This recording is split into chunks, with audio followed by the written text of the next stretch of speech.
Queridos amigos de la Hora de la Verdad, es para nosotros un gran gusto y un orgullo tener en grandes reportajes a Alfredo Ramos Maya.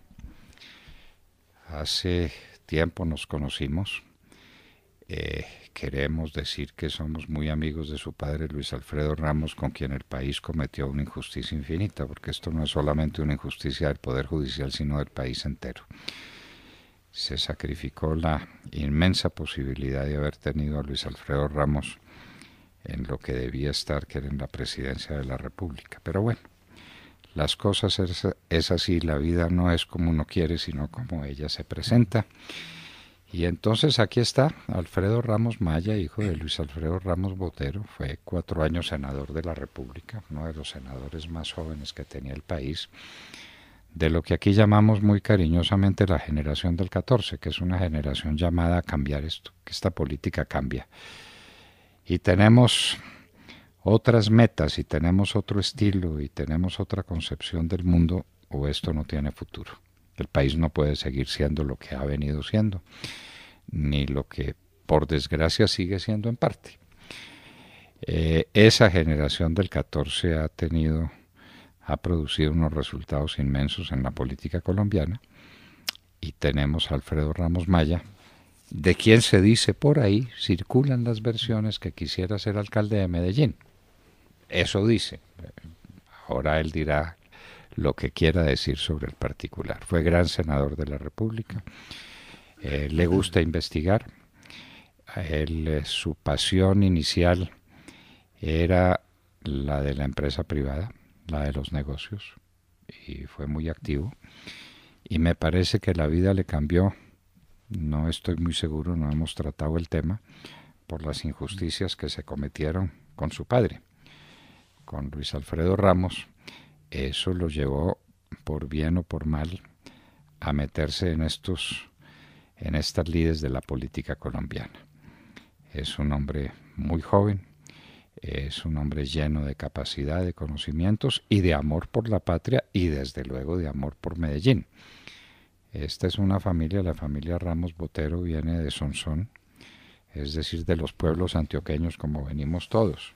Aquí conversando antes de iniciar esta charla, yo les decía que tengo ancestros de Abejorral y de La Ceja y de Marinilla y del Retiro, de manera pues que ese es el mundo paisa, el mundo de campesinos, y de campesinos buenos y honrados, de gente que levantaba el futuro en el futuro de Antioquia en las enjalmas, como decía Jorge Robledo Ortiz. Bueno, pero ¿para qué más preludio? Lo que a ustedes les interesa es escuchar a nuestro entrevistado. Doctor Alfredo Ramos Maya, muy buenos días. Doctor Fernando, muchísimas gracias por esta invitación. Arranco agradeciéndole sus palabras, siempre su generosidad. Usted ha sido conmigo personalmente un gran ser humano. Siempre me ha abierto las puertas de su casa, de su programa de radio tan importante para muchos.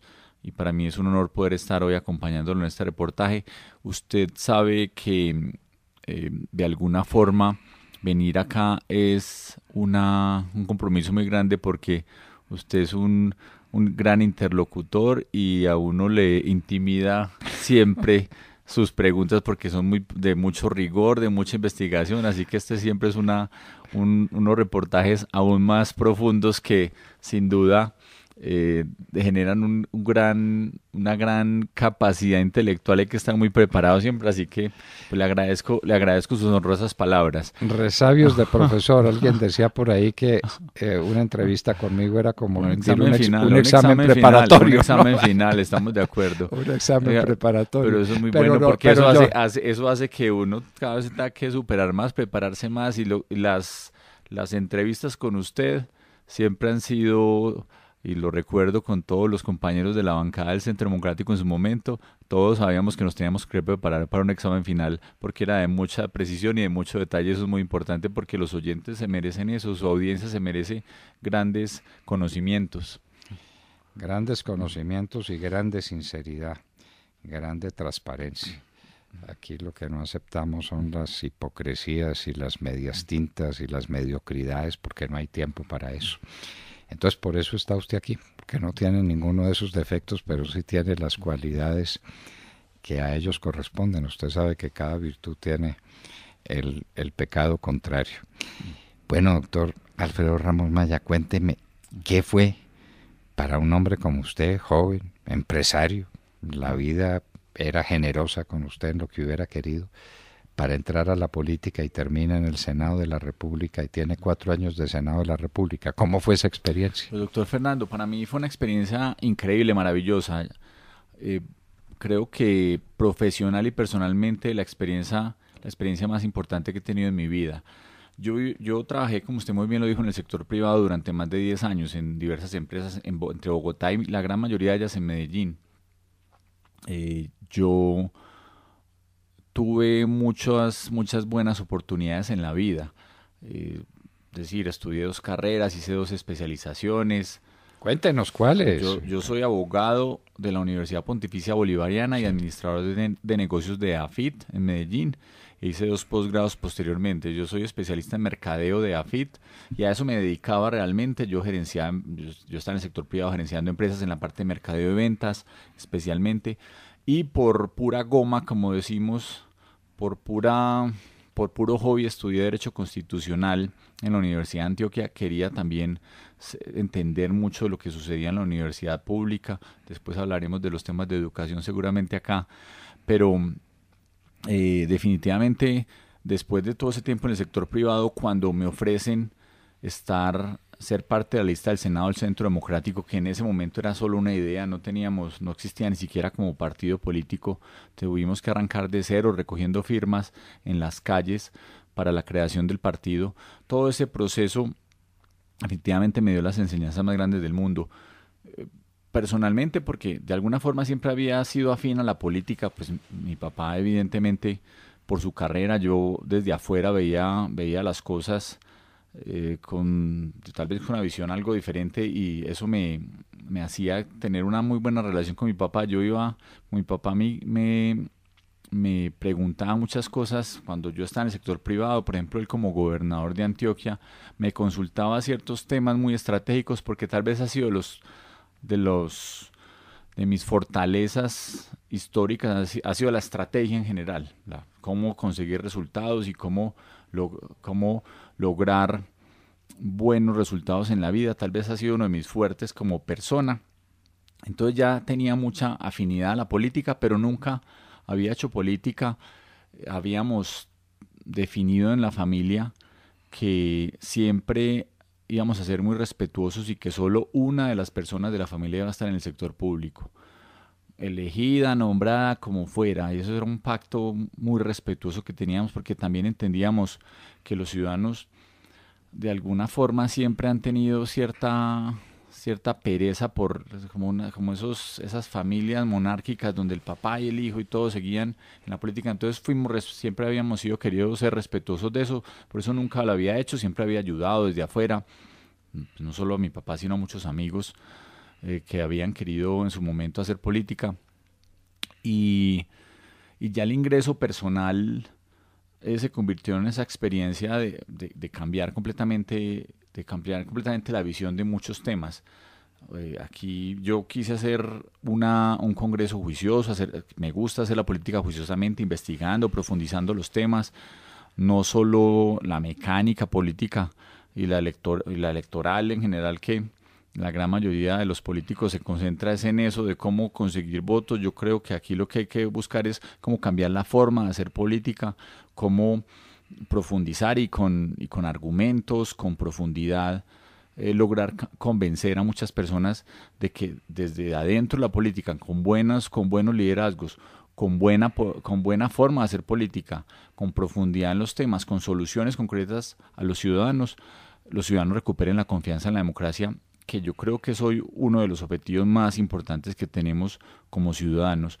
A mí me deja muy preocupado en general cómo el populismo global ha venido creciendo. Es un problema de la democracia que no solo está en Colombia, se ve que se profundiza en todas partes.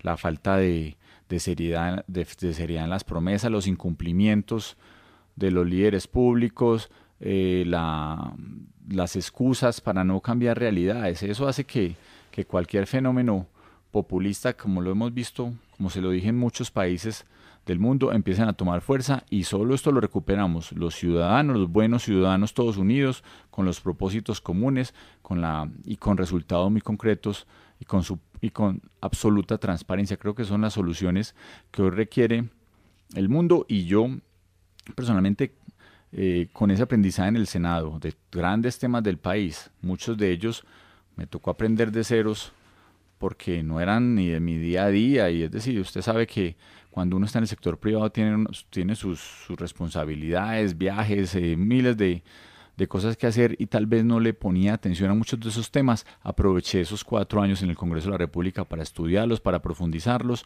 para formarme cada vez más, para recorrerme el país, recorrerme Antioquia, recorrerme Medellín, que lo disfruté sobremanera y quiero seguir sirviendo en lo público. Quiero seguir sirviendo a Colombia, Antioquia de Medellín y ya veremos dónde la vida me va llevando, pero ya picado por este bicho, este virus de la política, pues quiero seguir haciéndola mientras tenga las energías, las ganas para hacerlo, doctor Fernando. Así que este es, yo creo que el inicio de una carrera que yo tampoco espero que sea muy larga. Yo creo que hay que hacer mucha renovación y uno en política ya empieza a cansar rápidamente. Así que hay que saber cuándo uno se sale con todo de la mejor forma posible, sirviéndole bien a los ciudadanos. Cuando usted empezó a hablar de este tema y se refería a que muchos políticos se quedan en la mecánica electoral y de ahí no pasan, me hizo recordar unas palabras de uno de los más grandes pensadores y políticos colombianos que se llamaba Gilberto Alzate Avendaño, que una vez le preguntaron, doctor Alzate, ¿qué es la política? Y no dudó un minuto en contestar, es el arte de ir a la cámara. Así es. Es el arte de ir a la cámara. Hemos estado examinando con Alfredo Ramos Maya su vida de empresario y luego su vida de senador, 4 años dedicado a profundizar en los temas nacionales, a ver de cerca la realidad del país y a batirse por unos principios y por unas reglas de conducta que él considera superiores a cualquier otra consideración. Y esto me permite hacerle otra pregunta. A veces los periodistas somos impertinentes, pero hay que serlo. Su papá, Luis Alfredo Ramos Botero, ha sido víctima de una de las más atroces injusticias que se han cometido. Esta es la hora en que yo, que creo haber estudiado el tema a fondo, que he conversado 1000 veces con el doctor Ramos Botero y con las personas que han estado cerca de este proceso, yo no entiendo de qué lo están acusando. No sé. Se me parece al tema de Andrés Felipe Arias, que no sé cómo se vaya a manejar, pero que uno dice, bueno, ¿y por qué está en la cárcel Andrés Felipe Arias? ¿Y por qué estuvo en la cárcel mucho tiempo un hombre como Luis Alfredo Ramos? ¿Y por qué está ahora juzgado? No tengo ni idea, yo no he podido entender. Pero como este es un tema de una significación inmensa, un coterráneo suyo muy eminente, a quien respeto mucho, Jesús Vallejo Mejía, dice que aquí ha habido, a usted le gusta mucho el derecho constitucional, ha habido una transferencia del poder y que quien está ejerciendo el poder es el juez. Los jueces hacen lo que les da la gana y manejan las cosas como les da la gana.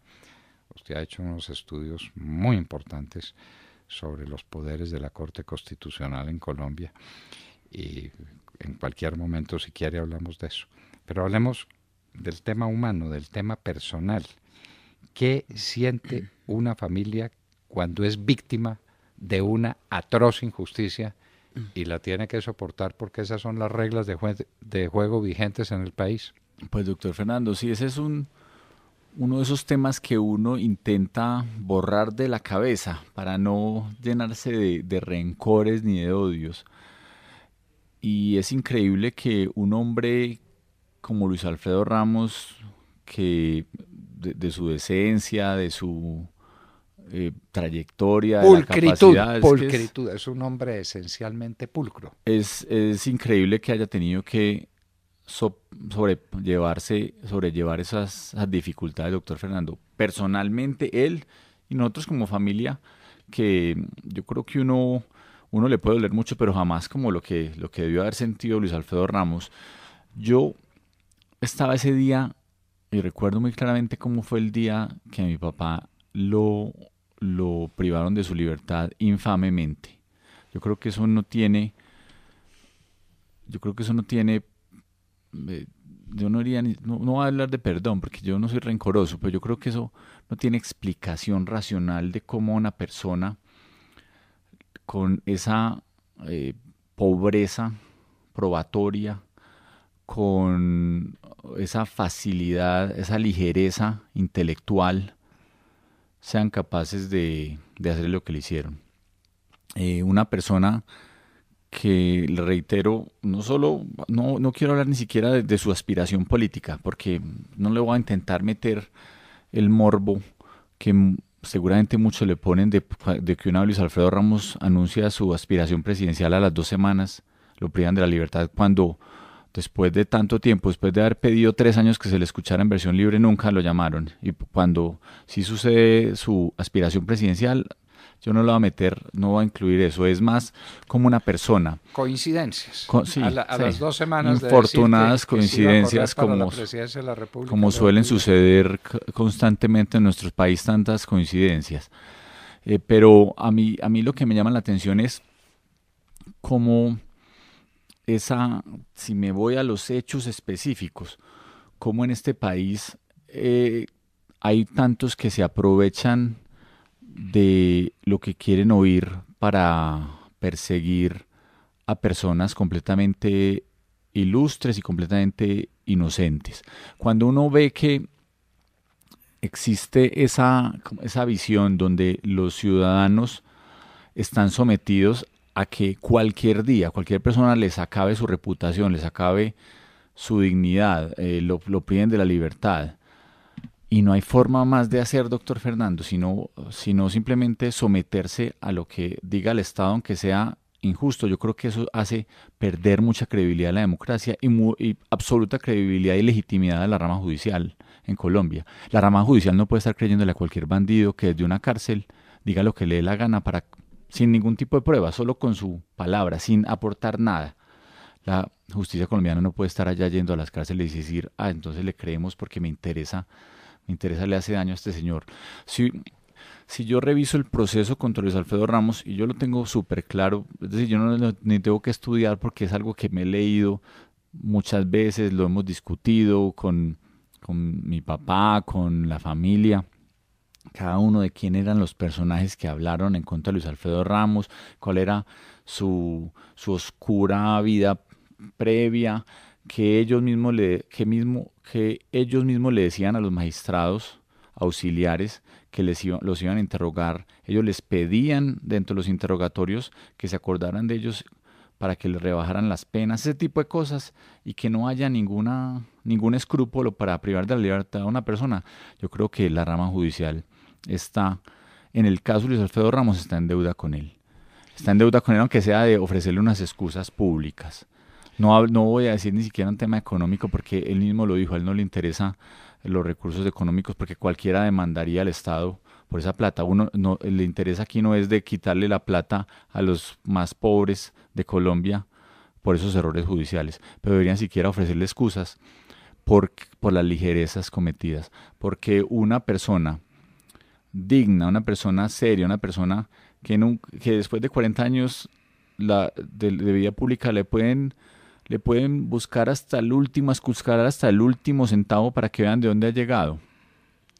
Una persona que se ganó cada voto en su vida con honestidad, con decencia, con su buena gestión, con el trabajo que tiene, por la credibilidad que generó, le quieran acabar la reputación, que lo único que tiene uno en la política es el nombre, y se la quieran acabar de esa forma, merece siquiera unas excusas. Yo espero que algún día la Corte Suprema de Justicia le ofrezca excusas a Luis Alfredo Ramos.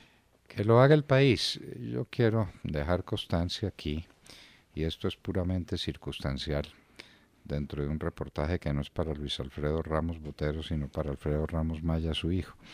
Quiero dejar constancia de lo siguiente. Yo fui el primer ministro de Álvaro Uribe Vélez, del Interior y de Justicia.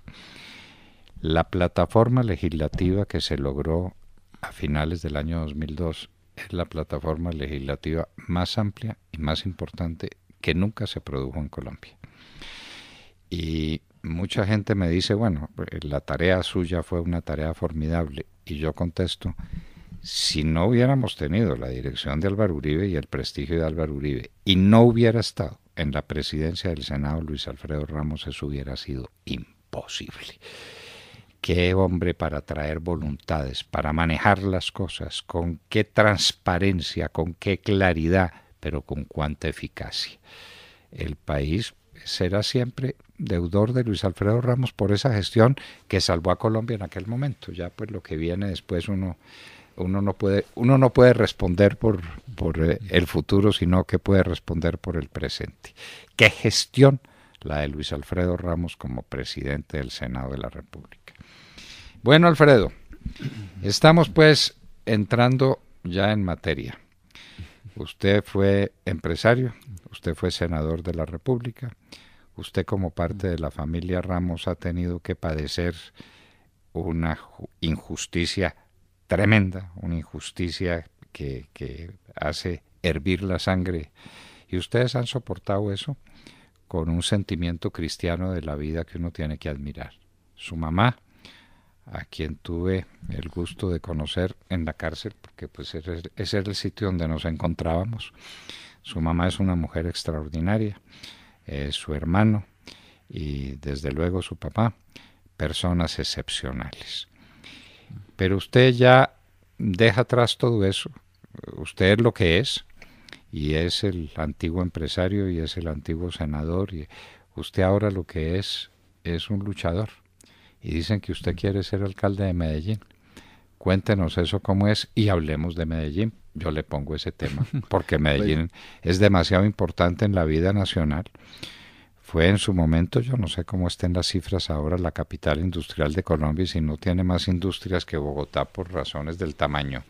No hay duda ninguna de que el sentido de la producción y de la industrialización del país nació en Medellín, y por eso es una de las ciudades, si no la ciudad que más está sufriendo las consecuencias de una economía puesta patas arriba por el narcotráfico, porque esa es otra cosa que no se ve con claridad, y los colombianos no entienden que el desempleo, que la pobreza, que las situaciones angustiosas del país se deben obviamente a los políticos que roban, pero que el narcotráfico es la causa y el origen de nuestros males. Muy bien, Medellín como tema. Pues, doctor Fernando, Medellín es una ciudad que ha sido ejemplo histórico de echar para adelante, de pujanza, de sobreponerse a las dificultades.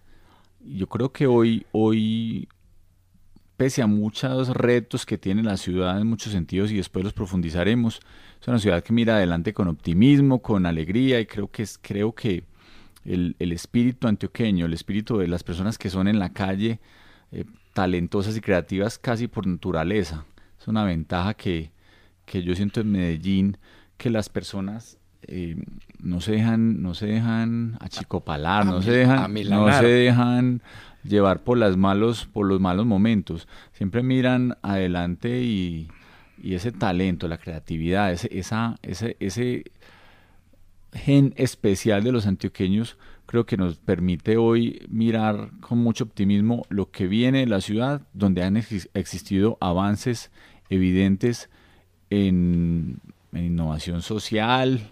Yo creo que hay que reconocer, uno puede tener diferencias políticas con muchos de los anteriores gobernantes, pero definitivamente Medellín hoy genera una actitud positiva y una imagen positiva, pese a muchos de los daños que nos quieren hacer todavía con unos clichés de narcotráfico históricos, pero Medellín mira adelante con mucho optimismo, con energía positiva y con una gran visión de lo que puede ser la ciudad adelante. Requiere, eso sí, buen liderazgo público, requiere mucha claridad en los objetivos que tiene Medellín. Hay que repensar muchos de los temas y hacia dónde deberían invertirse bien los recursos de Medellín, hacia dónde debería dirigirse el capital humano, formarlo, porque como le digo, el talento es natural, pero hay que formarlo, hay que llevarlo bien por el camino del siglo XXI, de la innovación, de la ciencia, de la tecnología. Yo creo que Medellín está en deuda en ese sentido.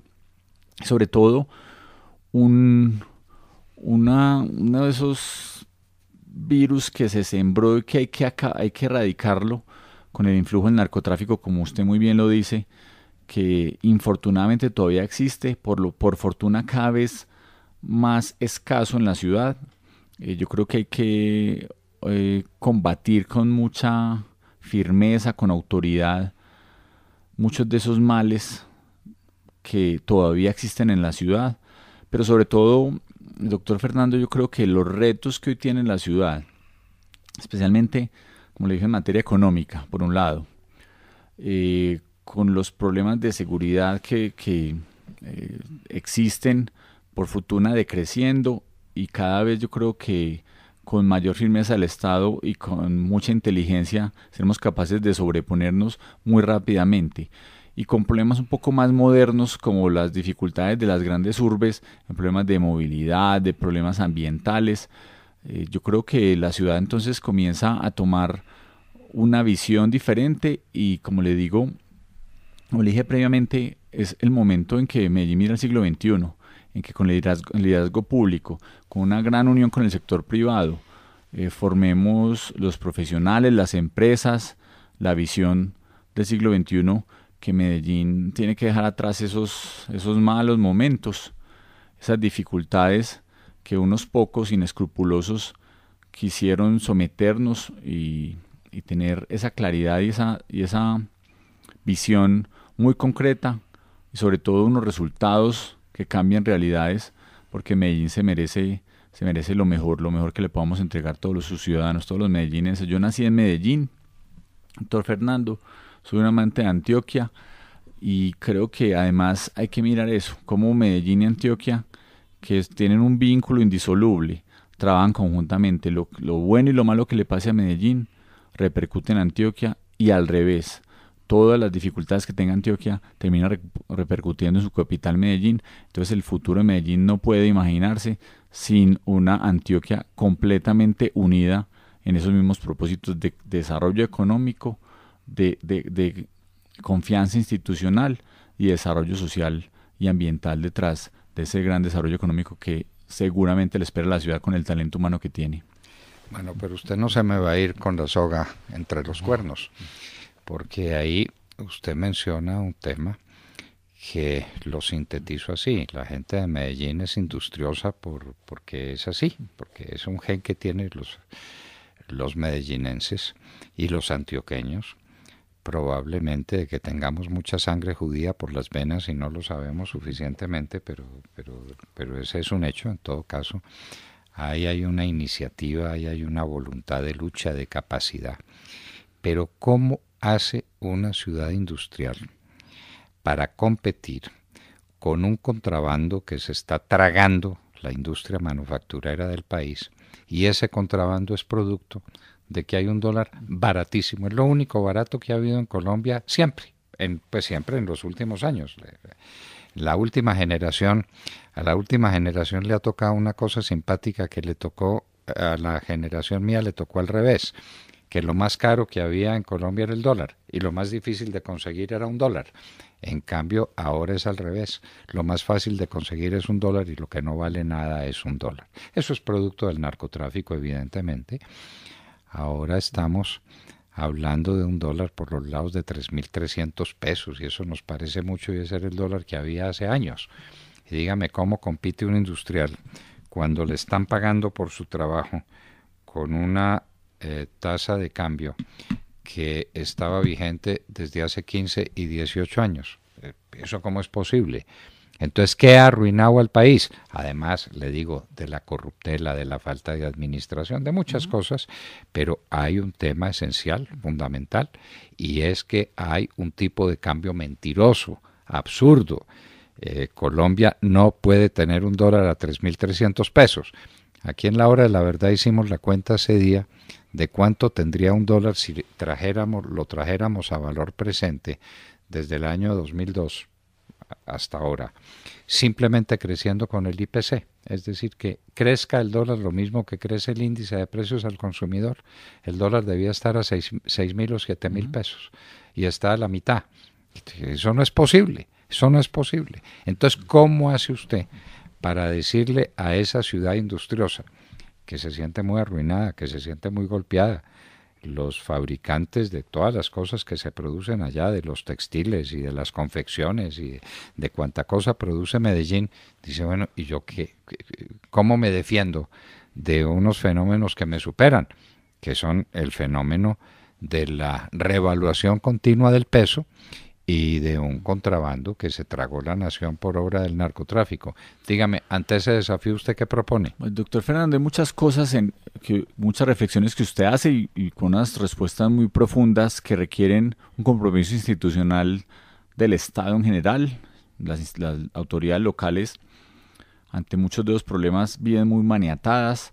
Evidentemente esto parte desde el gobierno nacional y a tener el mayor liderazgo, y claro que localmente se puedan hacer avances para apoyar ese trabajo. Yo creo que Colombia tiene que trabajar, lo hicimos inclusive desde el Senado de la República, por unos procesos de formalización económica en muchos sentidos y formalización bancaria en muchos sentidos. Doctor Fernando, yo creo que ahí hay una gran solución a muchas de las problemáticas que existen actualmente. Y hay muchas formas directas de combatir esos fenómenos de ilegalidad, el contrabando, la corrupción, la evasión de impuestos, tantos temas profundos del país. Yo creo que con formalidad financiera empiezan a mirarse de otra manera. La economía oscura, como se conoce, es decir, toda esa de lavado de activos, todos esos temas profundos tienen una solución que parecería mucho más fácil de lo que se ve en la realidad. Claro, la implementación no va a ser tan sencilla, pero si usted mira con objetividad, si el Estado tiene capacidad de controlar todas las transacciones financieras, al menos tener acceso, tener claridad sobre lo que hay sobre la mesa, yo creo que empiezan a solucionarse muchos de esos problemas. Al menos se le hace cada vez más difícil a los delincuentes, que finalmente lo que buscan es plata, porque es que los delincuentes no son delincuentes porque se divierten mucho, es porque hay grandes sumas, miles de millones de dólares detrás de esos negocios y muy sofisticados negocios cada vez que tienen acceso. Lo que hay que buscar es, entonces, cómo formalizamos la economía. Por un lado, esa es la solución más profunda. Cómo formalizamos las transacciones financieras, que todo esté encima de la mesa. En su momento, como senador, propusimos un proyecto de ley que tenía un sistema de incentivos para que hubiera cada vez mayor formalización bancaria, mayor formalización financiera, y que hubiera más restricciones al manejo del efectivo. Que usted sabe que seguramente los grandes contrabandistas y los grandes los corruptos ni hablemos, muchas personas que tienen doble contabilidad y que no son formales o al menos tienen doble contabilidad, lo que manejan son grandes sumas de efectivo. Como el doctor Petro, por ejemplo. Usted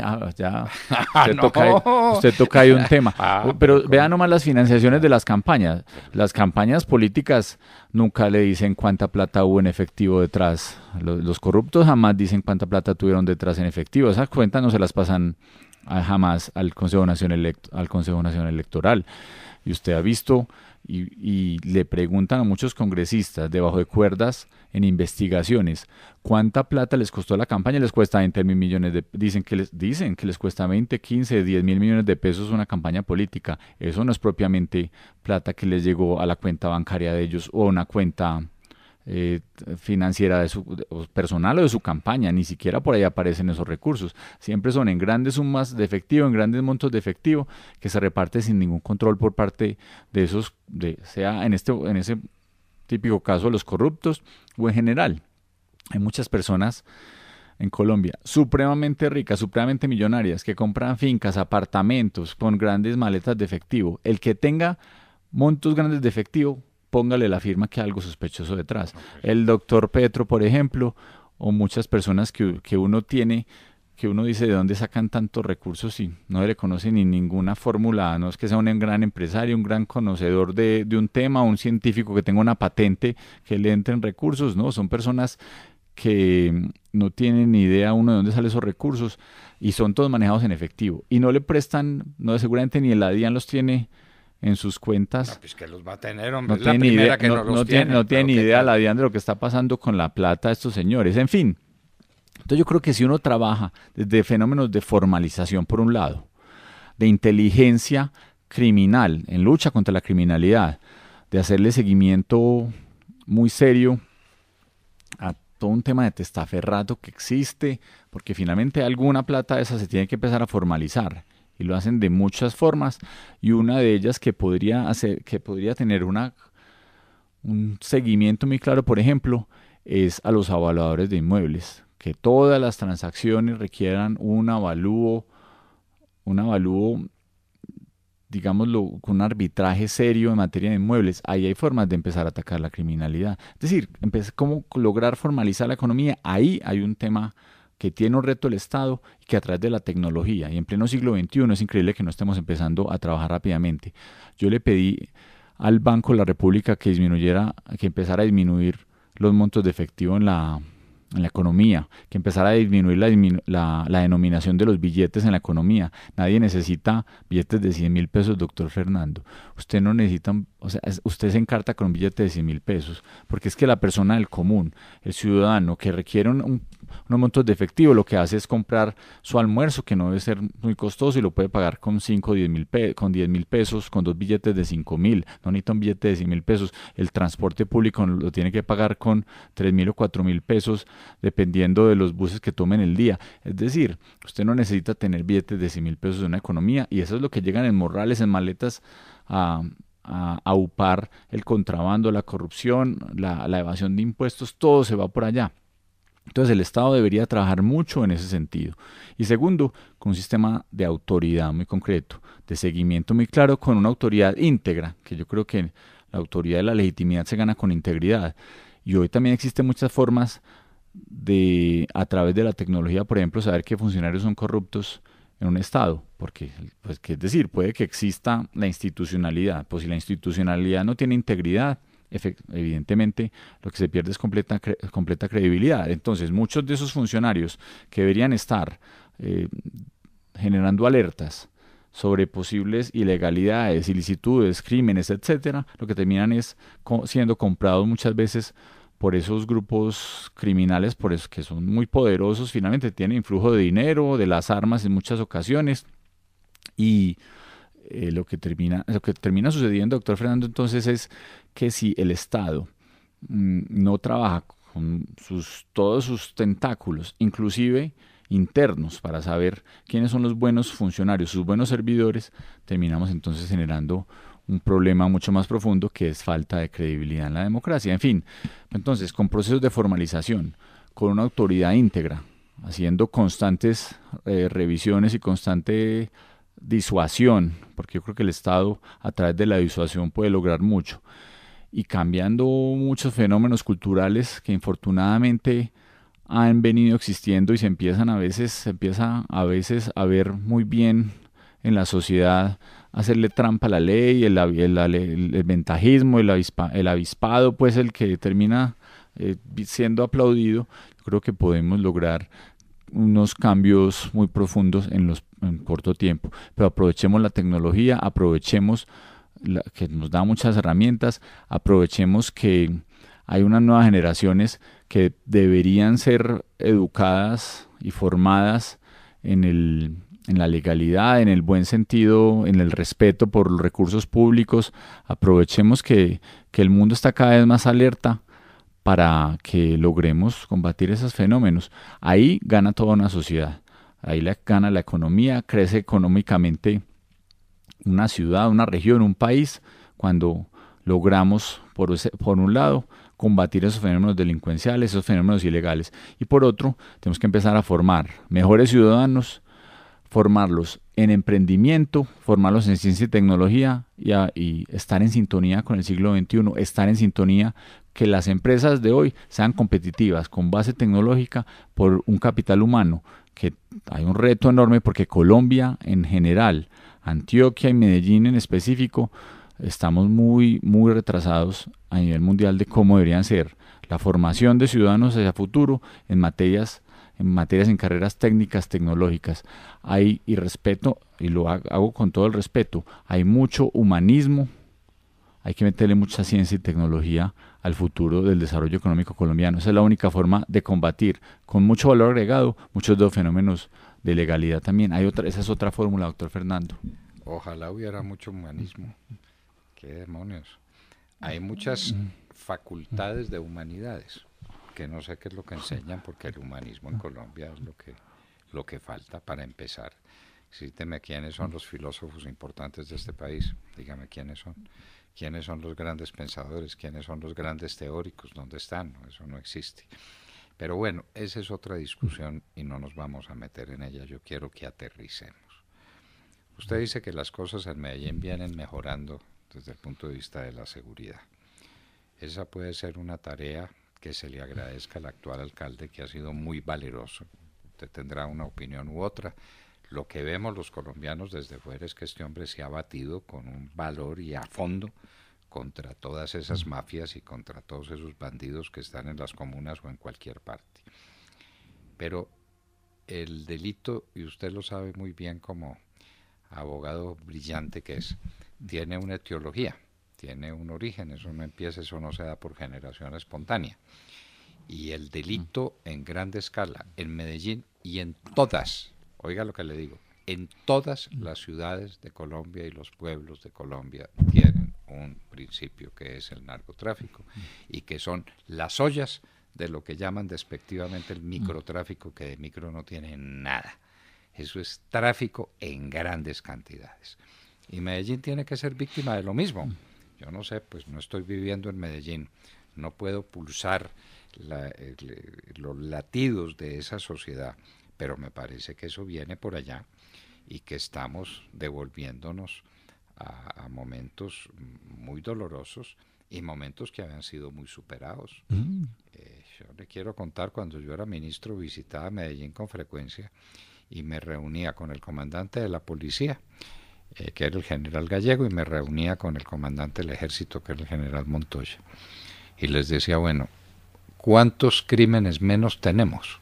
Porque de lo que teníamos que aplaudir era la gente que no se moría, la gente que no mataban, porque veníamos de una época atroz, y los resultados fueron sorprendentes, porque estábamos combatiendo el narcotráfico. El presidente Uribe sí tuvo claro que el narcotráfico es el combustible que alimenta todas las guerras, y uno no ve que el presidente Duque tenga esa concepción que tenía el presidente Uribe, y si la tiene no la ha mostrado, puede ser que la tenga. Pero usted, si quiere ser alcalde de Medellín, o si quiere ser persona influyente en Medellín, tiene un problemita fundamental, que son las ollas, que es el microtráfico.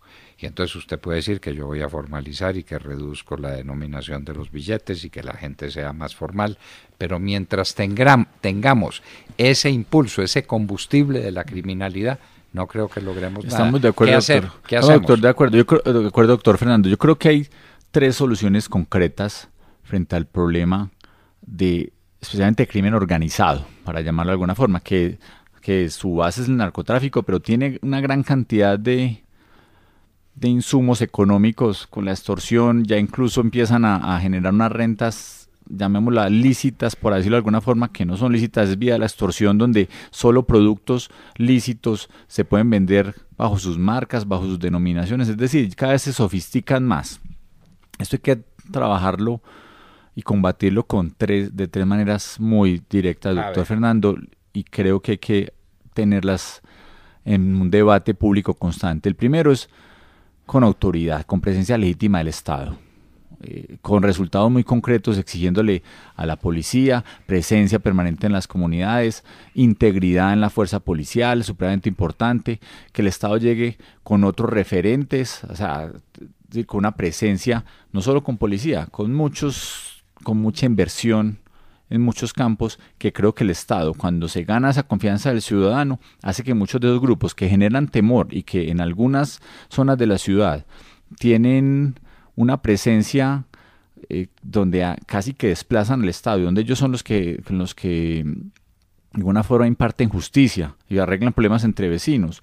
por el temor que generan y ese desplazamiento del Estado, hay que recuperarlo entonces con presencia legítima del Estado, autoridad en el buen sentido de la palabra, disuasión, fuerza pública, es decir, policía operando, no policía donde uno no sepa qué está pasando con la policía y si están o no agarrando bandidos, sino que si de pronto se quedaron en la casa sin trabajar. Eso uno. Segundo, tecnología, doctor Fernando.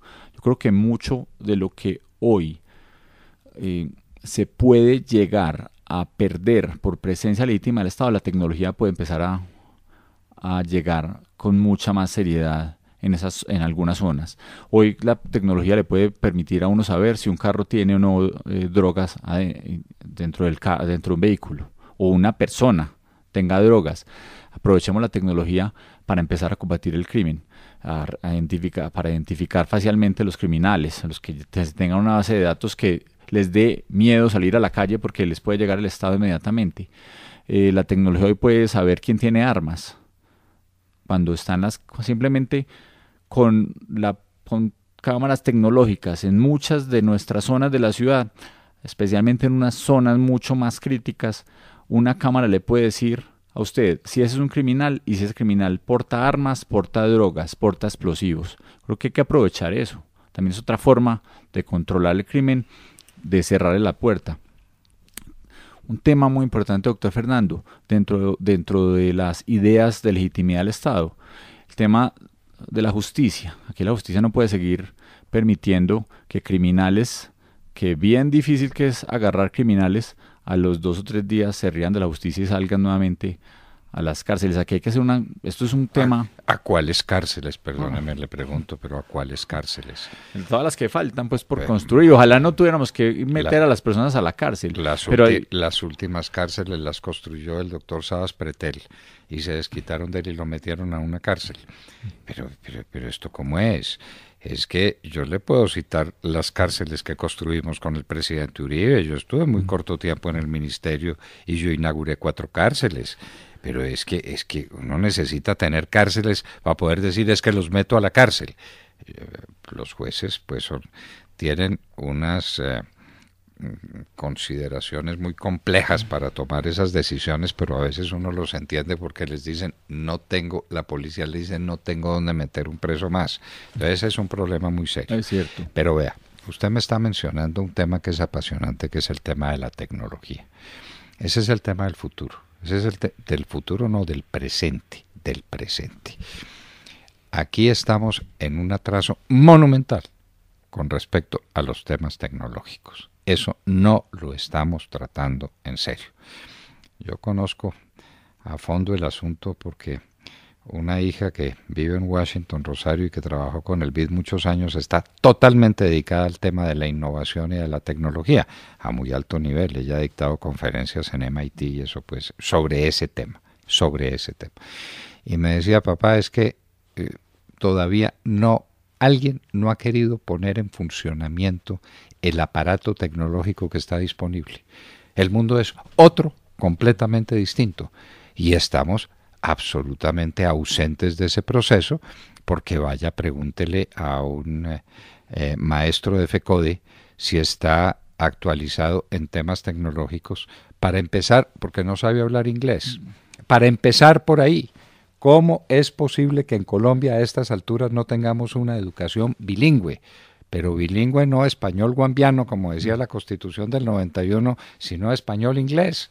Pero tiene que ser, y tiene que ser apuntando a una realidad que es la realidad de una innovación tecnológica que está avanzando a unas velocidades sencillamente gigantescas en un país lleno de recursos intelectuales, lleno de gente inteligente, lleno de gente capaz de dedicarse a una cosa, pero no tiene orientación, no tiene maestros, no tiene formación. Estamos hablando de tecnología. Usted me habla de la tecnología para combatir el delito, la tecnología para todo, la tecnología para el futuro. ¿Cuál es la visión que usted tiene de la tecnología? Pues doctor Fernando, me toca uno de los temas que más me apasiona. No soy, creo que quedé siempre con las ganas de ser un gran científico. Al estudiar administración y derecho quedo muy alejado de eso, pero soy un gran fan y creo que esos deberían ser los buenos referentes entre otras sociales. Aquí los referentes deberían ser nuestros grandes científicos, nuestros músicos, nuestros académicos, los deportistas, no el pelado maluco del barrio, el de la moto que se gana unos pesitos y ese sea el referente de los jóvenes en los barrios. Hay que hacer una transformación muy grande donde esos sean nuestros buenos referentes. Pero el tema tecnológico lo veo yo como la catapulta hacia el futuro, hacia la forma como estamos llevando esos jóvenes sin oportunidades y que tanto hablamos que hay que educarlos para que realmente se incluyan dentro de la economía, dentro de la formación, dentro del desarrollo social del siglo XXI. A mí me preocupa mucho, por un lado, el retraso tecnológico en Colombia en ciencia y tecnología. Eso es un tema que tiene que ser un debate público muy profundo. Debate por excelencia. Desde el debate por excelencia. Desde lo que se hace. Porque estoy en total desacuerdo con una cosa que usted dijo. Total desacuerdo. Fuente. Usted dijo que eso era una catapulta para el futuro. Es hoy, doctor Alfredo. Es hoy. Tenemos que arrancar. ¿De qué diablos de que el futuro es hoy?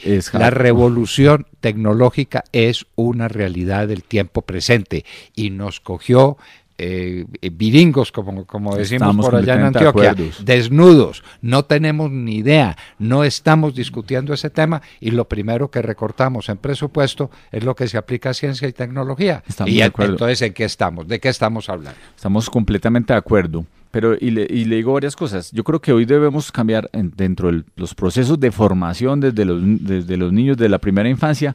Hay que empezar a incluir muchos temas que usted ha tocado. Yo creo que hay que empezar a incluirles de inglés desde chiquitos. Pero claro, absolutamente. El que no sepa inglés es un analfabeta global. Es un analfabeta. Arranquemos por eso. El resto del mundo. Arranquemos por ahí. Nosotros deberíamos estar enseñándole a los jóvenes a lenguaje de programación y eso sería una de las cosas que deberíamos estar desde nuestros propios colegios, que los jóvenes sepan programar hoy en lenguaje de código. Es un tema vital que debería ser parte de la enseñanza formal dentro de las escuelas, dentro de las instituciones educativas públicas.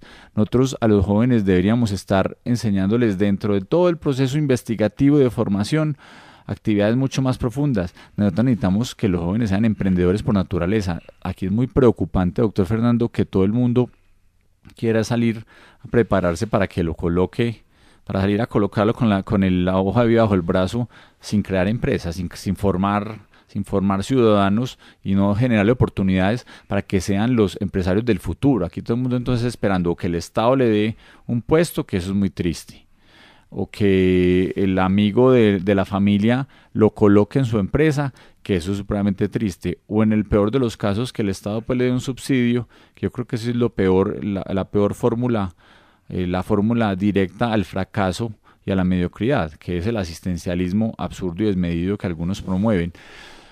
Yo creo que hay que entonces trabajar en procesos de formación, como le dije, inglés, lenguaje, código, ciencia y tecnología en todos los procesos, formación cultural y deportiva, doctor Fernando, que también nos hace falta profundizar mucho porque eso genera creatividad, genera trabajo en equipo.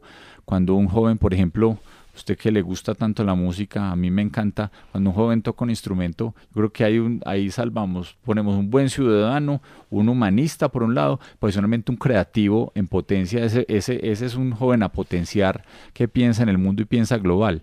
Cuando empezamos a cambiar mucho el proceso de formación, a veces nos meten unos cuentos populistas de cátedras de la paz y yo no sé qué, yo quiero formar buenos ciudadanos, unos ciudadanos que estén en sintonía con la inteligencia artificial, con la robótica, con la mecatrónica, con el Big Data, con todas las tendencias que hay hoy, y eso no es lo que estamos formando. Las carreras en las universidades y cada peso que invirtiera el Estado en las universidades, especialmente las universidades públicas, deberían estar formando jóvenes para eso, jóvenes para que no en 10 o 15 años se los trague la inteligencia artificial y ya las profesiones sean inexistentes. Qué miedo me da a mí que hoy nos gastamos billones de pesos en educación que finalmente en 10 o 15 años van a ser profesionales obsoletos, porque muchas de las profesiones que hoy existen, doctor Fernando, y usted mira las tendencias, van a ser reemplazadas por la inteligencia artificial dentro de muy poco.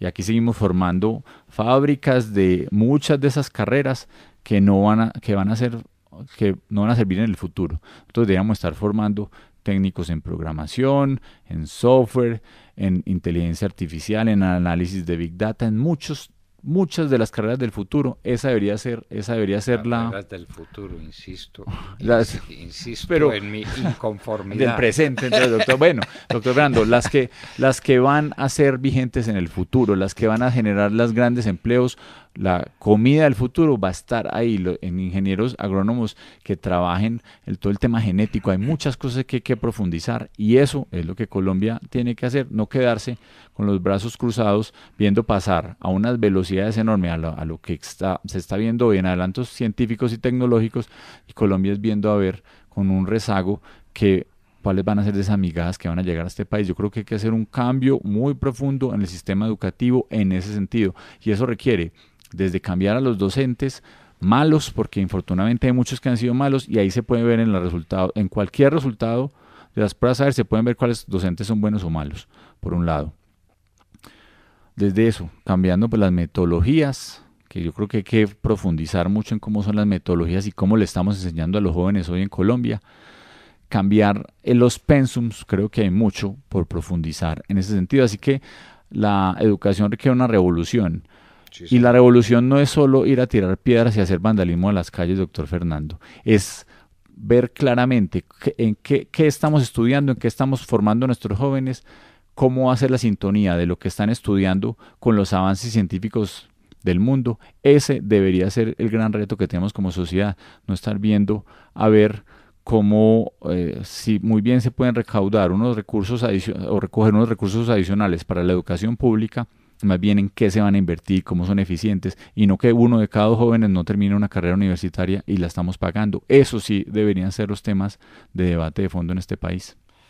Me decía alguien hace muy poco que en medicina, por ejemplo, la cirugía va a desaparecer como disciplina para un profesional, porque un robot lo hace mucho mejor, no le tiembla la mano, no amanece en Guayabao, no falla por 1 milímetro. Claro, a uno le da risa, pero es que es así. Pero es que es así. Si al robot se le da la buena indicación de qué cirugía tiene que hacer, esa cirugía es perfecta. Y ese es el mundo. Y ese es el mundo. Hablando de nuestra profesión de los abogados, ¿cómo es posible que estemos formando abogados que no sepan economía? Y una de las que tiene mucho riesgo de desaparecer, doctor Fernando, de las que hablo de que en 15 o en 20 años ya dicen que hay programas de ciencia, de inteligencia artificial que le dan las respuestas iguales a las de cualquier abogado de gran calidad. No, pero mucho mejores. Claro, el abogado de gran calidad imaginará cosas nuevas, ideará cosas nuevas y le dirá al computador por dónde orientarse. Pero hágame una investigación, doctor, hágame una investigación jurisprudencial sobre tal tema. El computador se lo da en 1 minuto y viene y le trae los resultados y le dice qué es lo que usted está buscando. Dios mío, lo que van a encontrar en las centenares de páginas que dictan los jueces y los abogados y los magistrados en las sentencias, que son una montaña absoluta de paja. De copiar y pegar, doctor Fernando, para llenar páginas. Claro, cuando usted ve las sentencias de las cortes franceses que son de 2 páginas.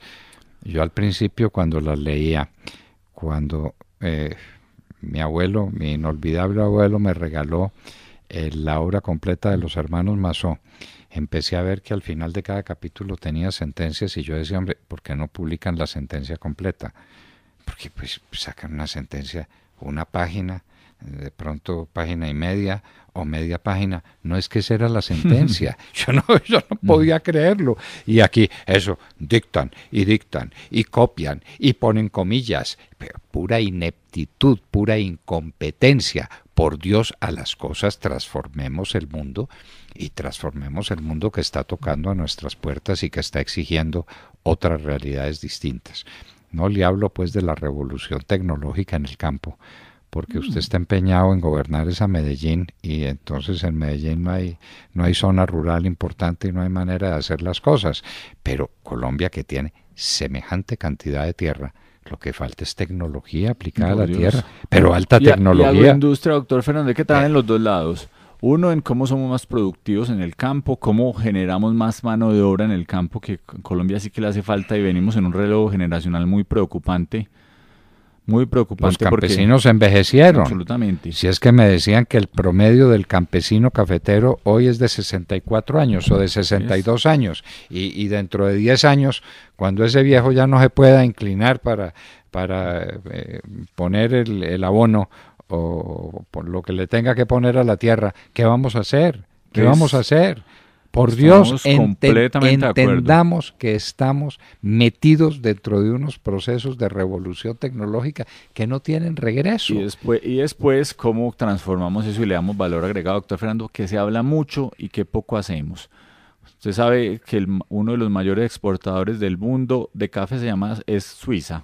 No tiene un palo de café, pero por allá con una empresa, una multinacional suiza, creó un mecanismo muy interesante donde usted toma un café estandarizado de alta calidad, siempre el mismo café, o compra su maquinita y ellos sí exprimen el café. Nosotros acá, en vez de estar vendiendo, ellos lo que venden, lo que nosotros vendemos un saco, ellos están vendiendo 1 kilo. O sea que...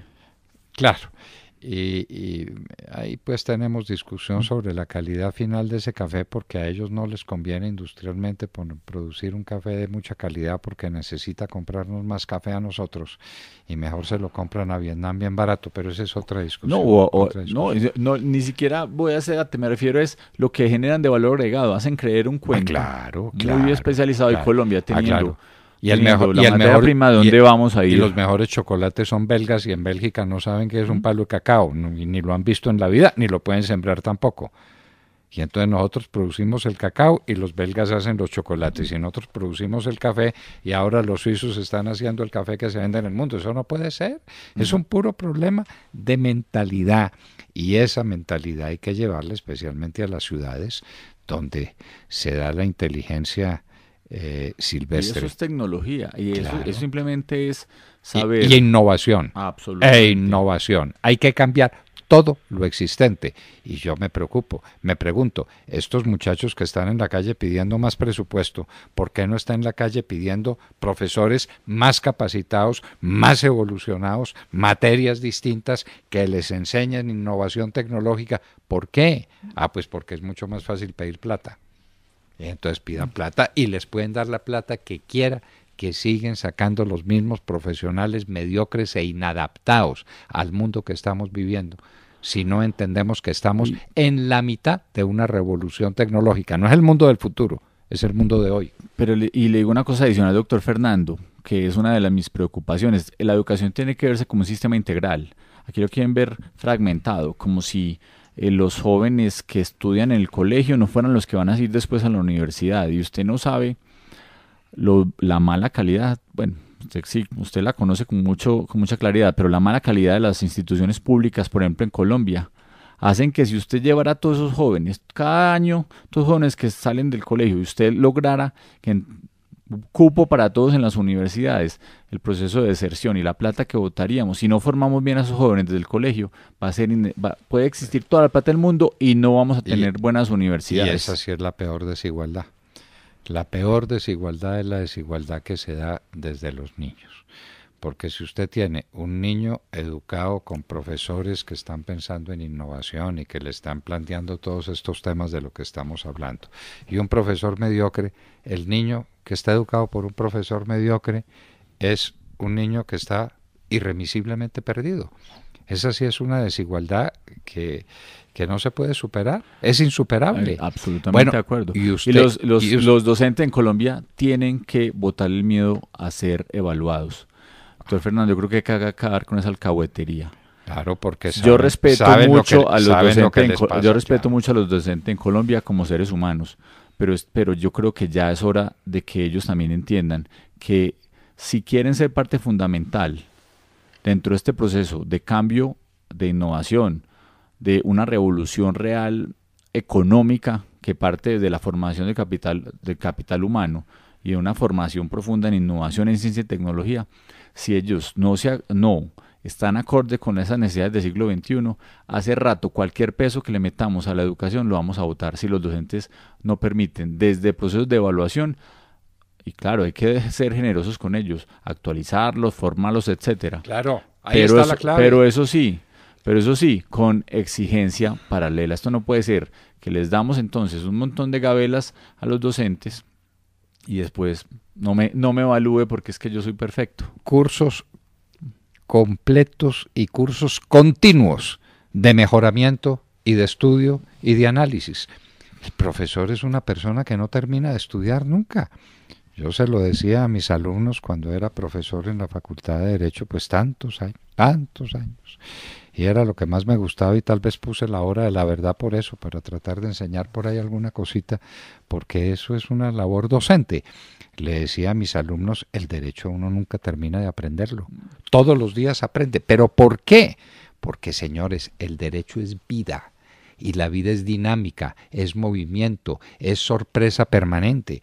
Entonces uno tiene que estar estudiando todos los días derecho, porque tiene que estar estudiando todos los días la vida para decir cómo debe ser. Y si no entiende la vida, pues está perdido. Aquí estamos presenciando un fenómeno gravísimo que es el fenómeno de Interbolsa. Todos esos procesos van a prescribir y no tienen remedio, van a prescribir.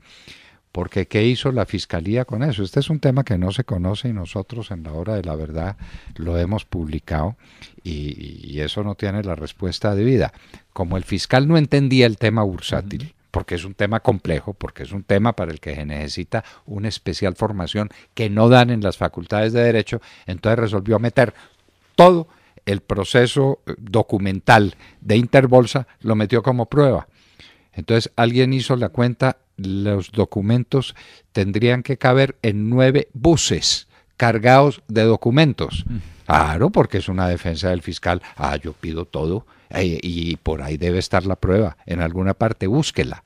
No, esto tiene que cambiar, tenemos que cambiar de mentalidad todos, tenemos que saber que estamos en un mundo distinto, que esta es una realidad diferente, esto no es la vida de nuestros padres ni la vida de los que ya vamos estando demasiado viejos, esperamos que no en el alma, sino solamente en el calendario.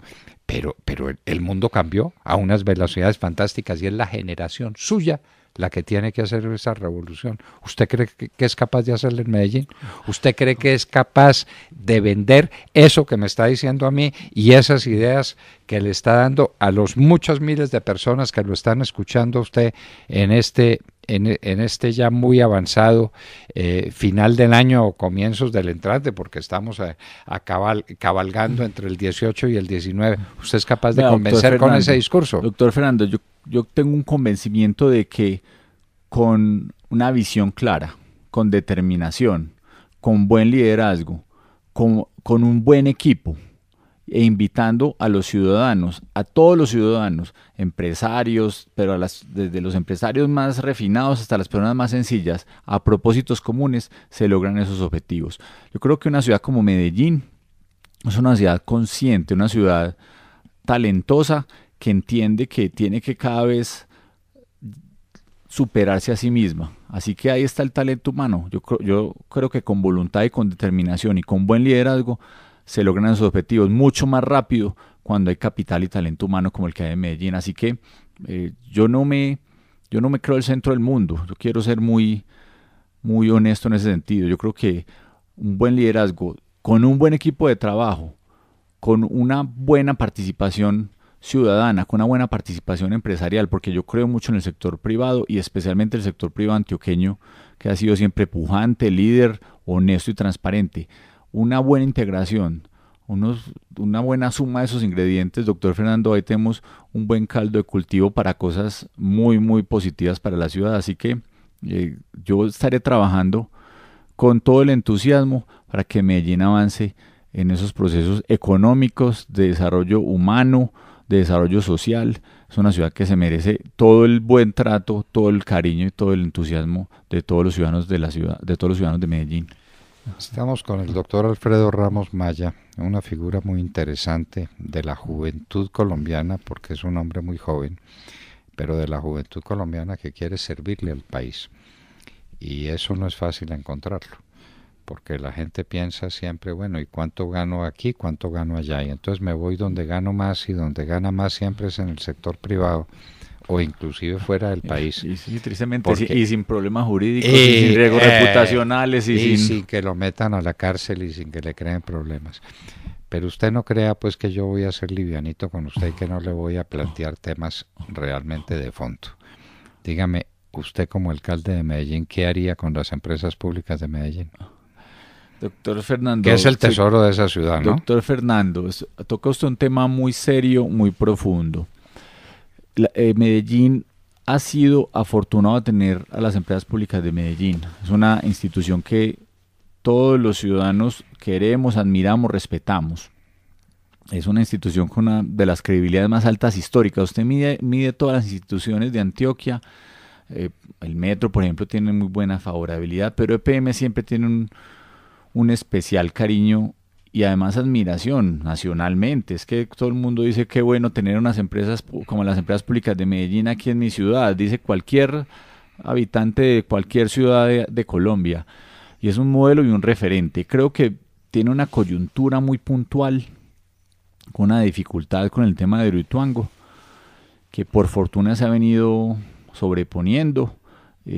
Tuvimos suerte, hay que decirlo, porque eso pudo haber sido una catástrofe monumental, en vidas, en económicas, ni hablemos. Yo no quiero ni pensar en lo que pasó. Ya por fortuna hemos venido sobrellevando y sobrepasando esa dificultad. Todavía hay que tener atención porque faltan unos meses para que llevemos a feliz término esa problemática. ¿Ya se sabe qué pasó con el cuarto de máquinas? No, aún no, y todavía faltará, todavía faltan un par de meses para conocer la realidad de lo que pasa en el cuarto de máquinas, porque todavía sigue pasando agua y todavía no han cerrado el cuarto de máquinas para hacer una evaluación severa. Y eso es parte de lo que viene, saber qué va a pasar con el cuarto de máquinas, saber si hay que hacer uno nuevo, cómo quedó o si habrá, en fin, todavía la solución no es clara, no sabemos los tiempos. Lo que sí es que habrá Hidroituango y habrá Hidroituango para Colombia, para la energía de Colombia, que es supremamente importante, esos 2.4 gigas,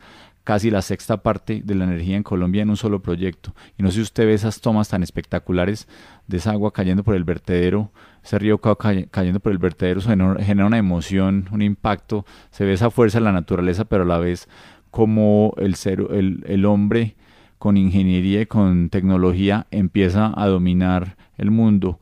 Eso todavía hay retos, pero yo creo que la problemática de Hidroituango ni siquiera me quiero quedar ahí porque será un problema que por fortuna para Medellín se soluciona y ese es un proyecto que es fundamental. Algunos le apostaron al fracaso del proyecto solo por intereses políticos, que eso es la mezquindad, yo creo, más terrible.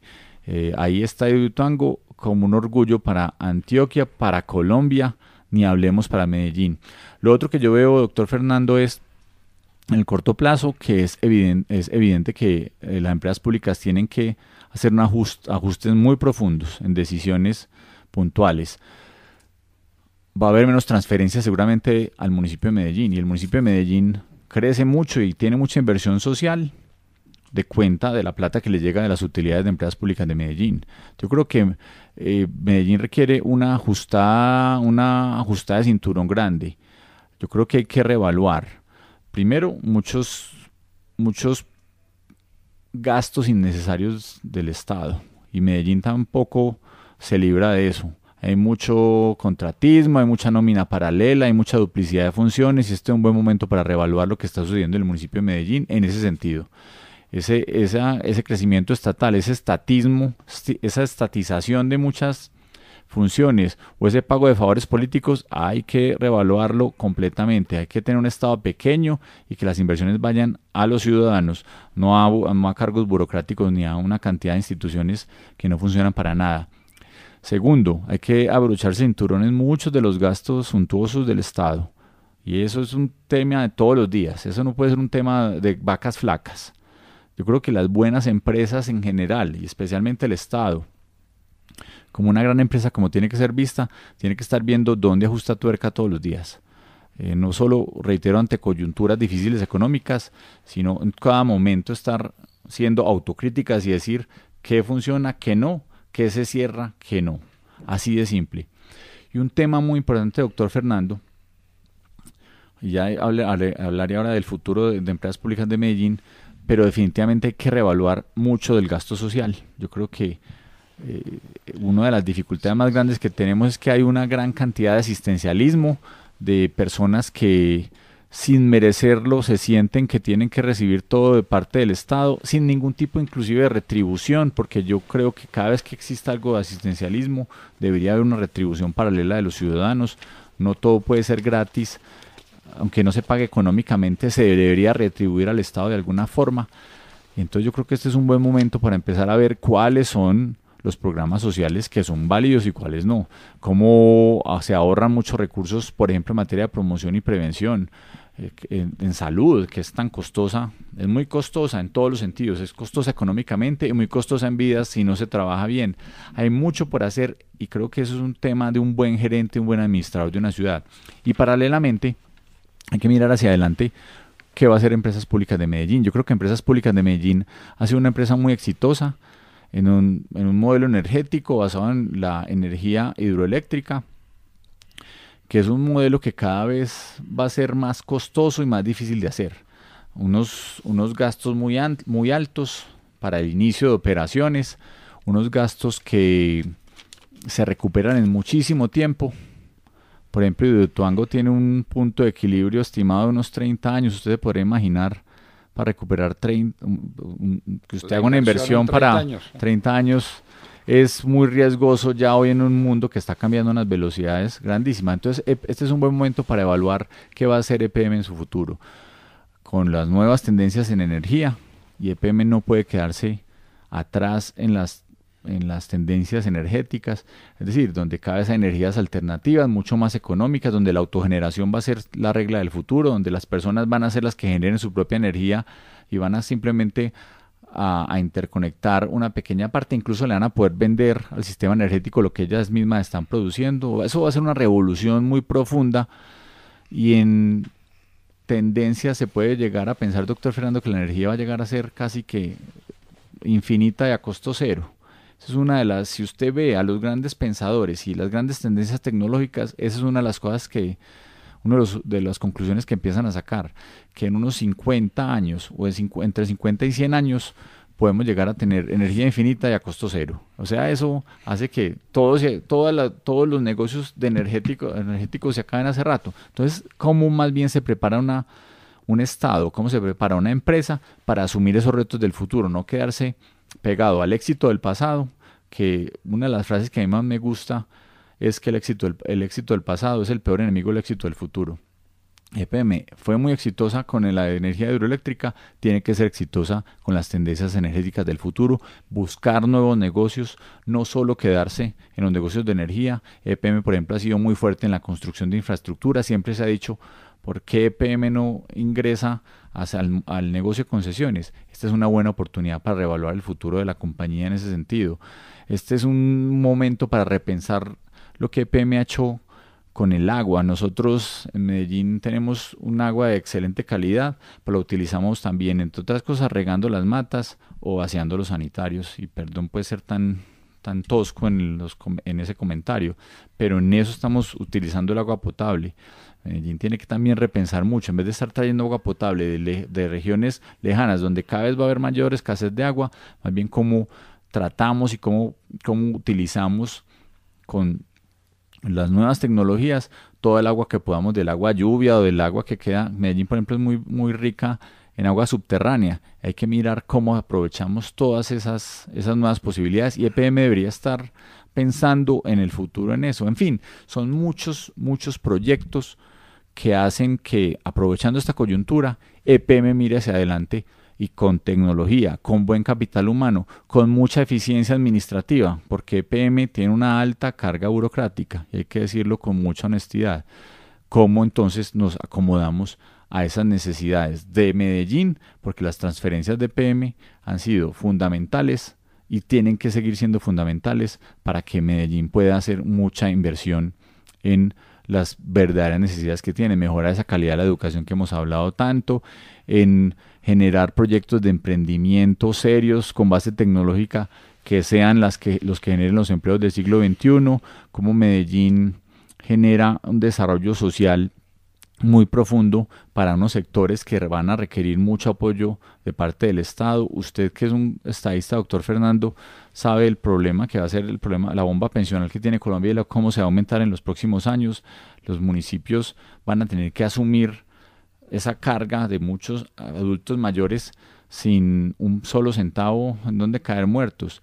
Y el Estado central ayuda, y hay que ver los municipios también, los que tienen algún tipo de capacidad económica, cómo también van a ayudar a esa problemática social. En fin, yo creo que este es como le dije, un buen momento para replantear el futuro de PM, porque ese éxito pasado es el que va a generar hacia adelante los mayores retos para dejar ese anquilosamiento peligroso en el que la empresa pudo haber estado cayendo durante mucho tiempo, de cuenta de un mercado energético especialmente, que es un mercado muy regulado y que las ineficiencias las terminamos pagando los consumidores, los clientes de las empresas de energía, y eso tiene un riesgo muy grande, y es que las empresas se vuelven perezosas y empiezan las alternativas disruptivas de autogeneración de energía, como lo dije previamente.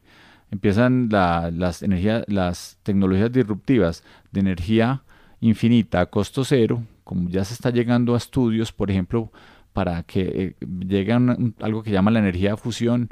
Yo no soy un técnico en este tema, pero la energía de fusión es la misma energía del sol, que es energía infinita y a costo cero, y ya se está avanzando rápidamente a llegar a ese tipo de tecnología para el mundo.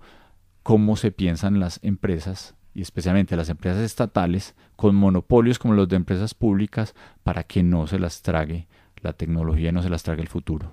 ¿Y quién puede ponerse a la cabeza de esa evolución? Esas empresas. Y la empresa que no lo hace termina tirada en el cuarto de San Alejo, porque eso es lo que hemos estado viendo. ¿Usted cuántas empresas recuerda que fueron gigantescas y maravillosas y tal, y que quedaron vueltas nada? ¿Usted se acuerda de Olivetti? ¿Alguien volvió a ver una máquina de escribir Olivetti? No, pues porque quedaron desbordadas, porque no hicieron la transformación. No, y le digo, doctor Fernando, ya los tiempos son tan rápidos que es que yo le puedo contar historias de empresas que hace 5 años eran supremamente exitosas, globales, y ya hoy corren muchos riesgos. Y se dejaron superar por los... que hace 5 años eran poderosísimos. Y se dejaron superar por los acontecimientos. Esto tiene que estar innovando continuamente. Y uno se pregunta, ¿y si eso pasa con las empresas, por qué no pasa con la gran empresa que es el Estado? Que es además la más riesgosa, doctor Fernando, porque definitivamente estamos acostumbrados a administraciones ineficientes, perezosas, lentas. Y si el Estado no se renueva, si el Estado no se pellizca, si el Estado no solo con transparencia, que yo creo que es que decir que un político tiene que ser transparente, un líder público tiene que ser transparente, eso no se debería ser ni en cuestión, eso no debería ser ni un... Eso debería ser un pleonasmo. Exactamente, pero si uno mira, es como el Estado más bien se vuelve amigable con los empresarios, empieza a generar inversiones, o empieza realmente a focalizar las inversiones en lo que se requiere, en esa formación de capital humano, en la formación de los ingenieros del futuro, de los médicos del futuro. Eso es lo que debería estar haciendo el Estado. Uno debería estar pensando es más bien cómo los valores, muchos principios que infortunadamente en la familia, con las formas de las familias que hay hoy, de alguna forma no están permeando bien a los jóvenes, cómo el Estado puede complementar esa formación en buenos valores, en proyecto de vida, en sentir que los jóvenes son valiosos y que tienen capacidad de ser los generadores de empresas del futuro, y que no tengan que caer ni en la drogadicción, ni en las bandas criminales que les ofrecen una alternativa. Por Dios, ese no debería ser los debates de esta sociedad. Entonces el Estado debería poner a trabajar. Ese es lo que el Estado debería estar trabajando. Ahí estoy viendo que en la ley de financiamiento estaban hablando de gravar con IVA la medicina prepagada, y gravar con IVA las cirugías. Pero se enloquecieron. En lugar de estar empujando. Aquí hay un centro de investigación, aquí en Bogotá, un centro de investigación muy interesante de robótica médica. Y eso lo apoyan, eso lo conocen, eso lo saben, ¿no? Parece pues que es una exquisitez para ciertas facultades de medicina y para ciertos médicos que están metidos en el asunto, porque otros pues quieren seguir jalándole al bisturí de hace 40 años, y eso no puede ser. Todo cambió, la ingeniería cambió, y mire usted los problemas que hay en la ingeniería colombiana. Sume, usted tiene el caso de Hidroituango, donde hay unas decisiones de ingeniería supremamente cuestionables. No nos han dicho el resultado final, pero pues eso es ostensible, que eso no es un lujo para la ingeniería colombiana. Usted tiene el puente... varios puentes ya. Varios puentes que se caen. Carreteras que se las comen los ríos, porque no están preparadas, la ingeniería no las prepara para que los ríos las respeten. Y finalmente, me parece que la joya de la corona es las cataratas del aeropuerto El Dorado. Eso sí ya o es. edificios privados cayéndose en todo el país. Son muchas. Por eso, ¿qué tal pues el caso de Spacey? Pero por favor, es que los edificios no se pueden caer, ni los túneles se pueden tapar, ni los puentes se pueden caer como el de Chirajara y como otros puentes que hay por ahí dando tumbos. Que esto es falta de esos preceptos de innovación tecnológica. Usted viene de una ciudad que era la guía, el patrón a través de la universidad de la Universidad de Minas, el que era egresado de ingeniería de Minas de la Universidad Nacional. Eso era el non plus ultra.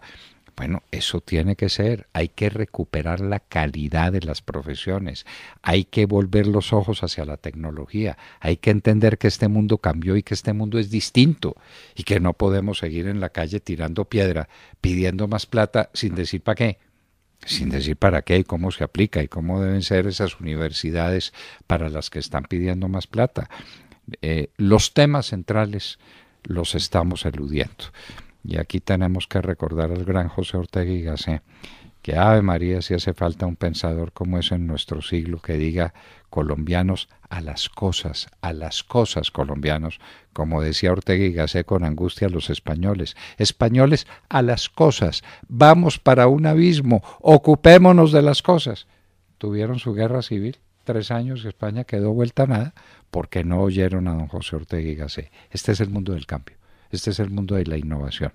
Este es un mundo nuevo que estamos ya, no que es que va a llegar y que está próximo y que hay que mirar el futuro. No, es que ya llegó y nos está desbordando. Estamos de acuerdo, doctor Fernando. Tiene usted toda la razón. Eso es una reflexión que como sociedad ya la tenemos hace mucho tiempo. Hay es que tomar decisiones inmediatas. Este no puede ser un momento de dudas. Yo creo que hay que mirar el futuro, doctor Fernando, mirarlo con objetividad y mirarlo con resultados concretos desde ya.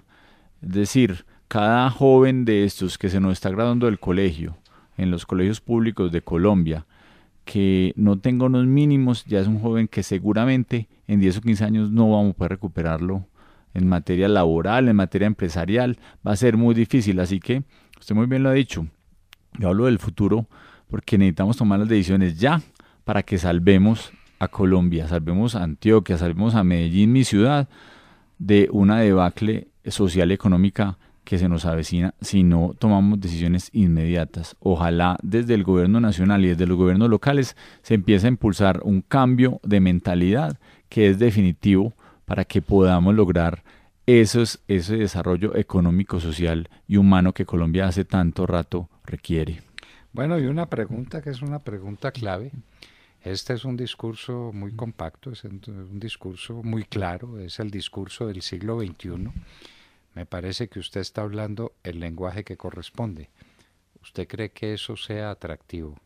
Y volviendo al cuento de Alzate de que la política es el arte de ir a la Cámara, ¿usted cree que puede ir a la alcaldía de Medellín contando esa historia tan supremamente dura para decirle a los medellinenses, ojo, que vamos por mal camino, ojo, que esto es distinto, ojo, que tenemos que dar un salto ya hacia la modernidad o nos tragó la tierra? Pues, doctor Fernando, yo más que una aspiración personal en este momento, estoy trabajando, recorriendo las calles, hablando con todos los ciudadanos, con empresarios, con académicos, con personas en los barrios que es lo que hice durante 4 años en el Senado y hoy soy un desempleado pero súper ocupado.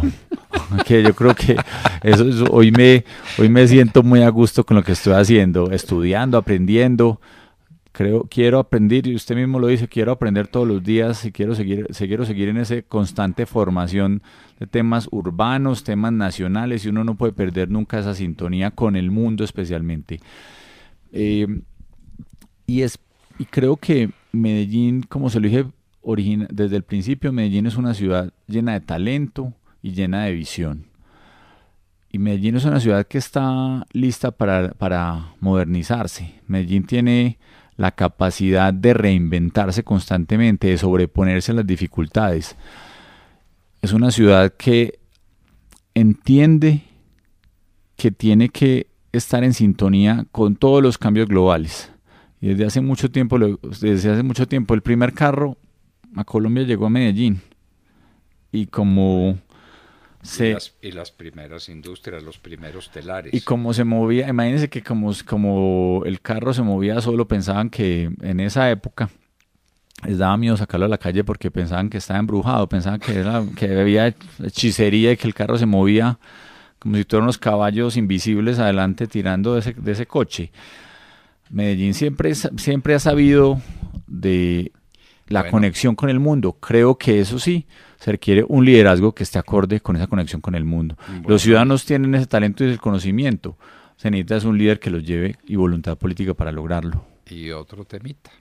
Después de una cantidad de dificultades incomprensibles, estúpidas, absurdas, el túnel que conecta a Medellín con el que va a ser el segundo piso de la ciudad. Eso no tiene duda ninguna.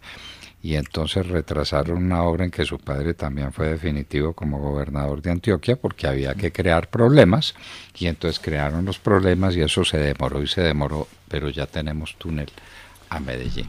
El túnel de Oriente, espectacular. Ese tema de la Medellín del segundo piso, de una ciudad nueva y distinta que queda allá en el Valle de Río Negro, ese es tema para otra conversación que tengamos en su momento. Es un tema espectacular, doctor Fernando. Son las grandes obras que Antioquia tiene que avanzar y terminarlas algún día. Ese es un sueño. Hoy estaba hablando del tema precisamente y hablábamos fue una propuesta increíble de Belisario Betancur. Y Belisario Betancur empezó a hacerlo, alcanzó a hacer los diseños, a licitarlo y se lo tumbaron. Imagínense de la época que estamos hablando, un sueño que siempre había existido, y Hidroituango fue otro de esos grandes sueños, el túnel de Oriente. ¿Y sabe cuál es el próximo que tiene que entrar a la agenda pública de este país? El canal interoceánico. Que seamos una alternativa al canal de Panamá, una alternativa moderna y eficiente. Eso sí que generará desarrollo económico para una zona como Urabá. Y de eso sí que estamos hablando desde hace tiempos. Y sí que parece obvio y sí que parece claro. Hay que hacerlo, que creo que eso es la diferencia que hacen los líderes públicos, los grandes líderes, es la diferencia entre el discurso y la acción. Necesitamos, a veces la carreta es muy bonita, pero qué bueno realidades que transformen a Colombia y a lugares especialmente, por ejemplo, como el Urabá antioqueño, doctor Fernando, una tierra de tanto talento que ha crecido sola, sin apoyo del Estado, y que tiene un gran potencial, con unos grandes puertos, genera un canal interoceánico para que haya otro en Chocó. Imagine lo que significaría eso para Colombia y para esas zonas y para esas regiones. Esos deberían ser los grandes temas, las grandes obras de infraestructura a las que deberíamos apostar. Y la manera de reforestar otra vez el país, de recuperar la inmensa cantidad de hectáreas de bosque que hemos perdido por estos bandidos que lo han tumbado para sembrar la coca. No, este es un mundo por crear, esto es un mundo apasionante. Por el túnel de Oriente es supremamente emocionante.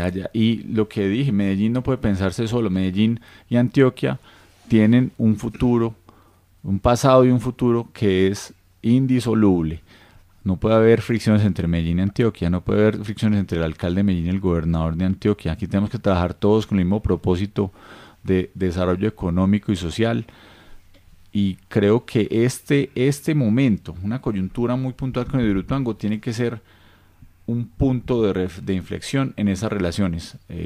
Yo veo que los grandes proyectos, Medellín tiene que participar de todos ellos. Medellín no puso un solo peso para el túnel de Oriente. Medellín tiene que mirar muchas de las inversiones en Antioquia como propias y tiene que hacerlas con todas las ganas. Y hay que salvar a Hidroituango.